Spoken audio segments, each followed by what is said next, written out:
What's up les gars, what's up la famille, bienvenue à tous sur la chaîne. L'AC Milan fait match nul 0-0 face à Newcastle à San Siro à domicile. Cette équipe de Newcastle a été vraiment solide envers l'AC Milan. La défense elle était super, comme exemple Botman, Char, ils ont rien laissé passer du côté de Newcastle. Et l'AC Milan franchement ont été pas du tout faciles. Après 20 ans d'absence en Ligue des Champions, Newcastle ont fini par prendre un point. Et franchement, c'est mérité parce que déjà, comme j'ai dit tout à l'heure, la défense, elle était exceptionnelle. Nick Pope a fait un superbe match. Et même, franchement, je vois que même, faut un petit peu plus d'amélioration pour l'attaque. Car déjà, c'était difficile. L'AC Milan, elle a été solide. Tandis que même, j'ai hâte de voir en tout cas, est-ce qu'ils pourront être capables de battre le PSG ou Dortmund aussi. C'est ce qu'on verra la deuxième journée. Deuxième match du groupe D, le Paris Saint-Germain l'emporte 2-0 face à Dortmund. Franchement, je suis très content de cette victoire du PSG. Très content que Achraf Hakimi marque son tout premier but en Ligue des Champions avec le PSG face à son ancienne équipe, le Borussia Dortmund. Après cette belle victoire, le PSG ont vraiment eu...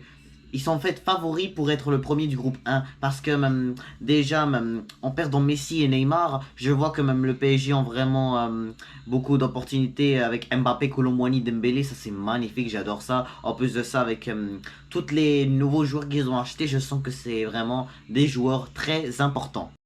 Le Borussia Dortmund ont été horribles ce match, ils n'ont pas du tout été contents d'avoir perdu, surtout que même les autres ont fait match nul et puis là, il reste que même cette équipe de Dortmund doit faire vraiment mieux quand ils vont jouer contre l'AC Milan prochain match, car cette équipe de Dortmund doit vraiment normalement elle devrait avoir un très bon jeu. Ils sont pas faciles non plus, même si que je m'en rappelle en 2020 ils se sont fait éliminer par le Paris Saint-Germain, mais en tout cas le match aller ils les ont battus, donc peut-être ça pourrait s'arriver, ça reste une belle équipe Dortmund normalement.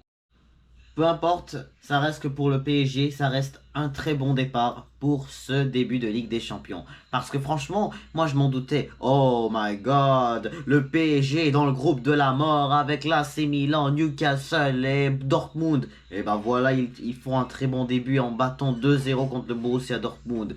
Franchement, quand ils vont jouer contre Newcastle, j'ai très très hâte de voir car... ça reste quand même Newcastle n'est pas du tout facile quand on joue là-bas à St James's Park et ni le PSG quand on joue à Parc des Princes. Manchester City l'ont remporté 3-1 face à l'Étoile Rouge. Non mais franchement, c'était quoi cette première mi-temps? C'était quoi cette erreur en croyant que ça allait être hors-jeu? L'arbitre là qui a dit hors-jeu, mais non, il n'y avait pas d'hors-jeu, c'est juste qu'il a été très rapide, le joueur qui a marqué, je ne me rappelle plus son nom là, mais franchement, comment ils ont pu être capables de pas bien défendre et de le laisser marquer en croyant que ça allait être hors-jeu? C'est ça que je trouve bizarre de Manchester. En tout cas, on connaît bien ce club Manchester City. Et toujours quand parfois ils sont dans le trouble, ils reviennent, toujours quand ils reviennent, ils détruisent les autres. Quand, exemple, ils perdent 1-0 et ils reviennent ils font au moins l'égalité, au moins normalement, en première mi-temps, il faut au moins égalité. Mais sinon, en tout cas, c'est pas ça ce qui s'est passé aujourd'hui. Ils étaient menés 1-0 et puis là, ils reviennent à 3-1. C'est ça Manchester City quand ils jouent à domicile à l'Etihad Stadium. Et après ça, leur prochain match de Manchester City, ça sera contre le RB Leipzig et qui ont gagné 3-1 face à Young Boys. Donc, c'est ça que j'ai hâte de voir. Est-ce que Manchester City vont encore leur détruire 7-0 comme ça s'est passé le huitième de finale, dernier match retour bien évidemment. Et j'ai hâte de voir aussi est-ce que cette équipe des Blues sera encore une fois une très grande équipe favorite pour avoir la Ligue des Champions. Ça reste qu'en même temps, cette première mi-temps, les joueurs de City ont vraiment essayé de marquer, ils ont essayé, comme souvent, ils essayent tout le temps les premières mi-temps. Mais je vous dis, ça n'a pas du tout été facile, c'était la même chose face à West Ham week-end dernier. Et je vois que cette équipe des Blues ont vraiment besoin de plus d'amélioration quand dans leur défense. Parfois, jouer 3 défenseurs, c'est pas toujours bon. 4 c'est correct, mais 2... non, pas 2 mais 3, pardon. Non. Le Barça l'ont remporté 5-0 face à Antwerp. Ça, je m'en doutais. Le Barça, eux aussi, ils ont un groupe très facile. Je savais que, exemple, ce premier match-là, ils allaient vite le dominer en gagnant 5-0. Comme le Barça ont remporté la Liga l'année dernière, ils sont maintenant chapeau 1. Donc là, c'était bien mérité, hein, je peux leur dire bravo toujours. Et là, comme ils sont chapeau 1, ils n'auront pas à tomber encore une fois, une troisième fois face au Bayern Munich. Parce que il reste que le Barça est une équipe normalement puissante qui marque des buts. Ils ont des bons joueurs, tout comme en exemple le week-end dernier quand ils ont battu le Betis 5-0, incroyable. Ils sont juste maintenant trop forts. Et en tout cas, j'ai hâte de les voir, exemple, contre le FC Porto. Est-ce que ça va être par contre facile? C'est le FC Porto qui l'ont remporté face à Shakhtar 3-1. C'est surtout ce match-là qui me cloche un peu la tête parce que j'ai... le FC Porto, c'est pas facile non plus.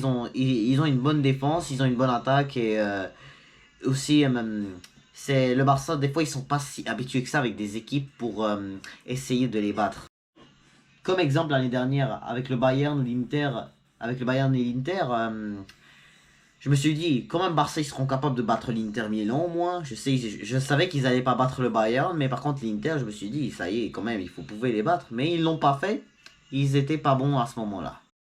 Mais peu importe, je le dis même aujourd'hui, comme quoi le Barça ils peuvent battre l'FC Porto parce que franchement ils sont bons, ils savent maintenant c'est quoi la Ligue des Champions après le départ de Léo Messi.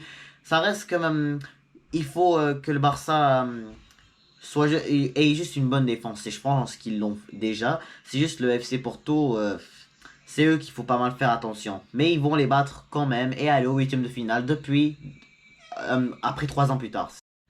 Et pour finir avec le match le plus incroyable du mardi, Lazio qui font match nul face à l'Atlético Madrid. Je vous explique pourquoi. L'Atlético Madrid était en train de mener 1-0 tout le match jusqu'à la fin. Et Lazio ont fait l'égalisation à la dernière minute.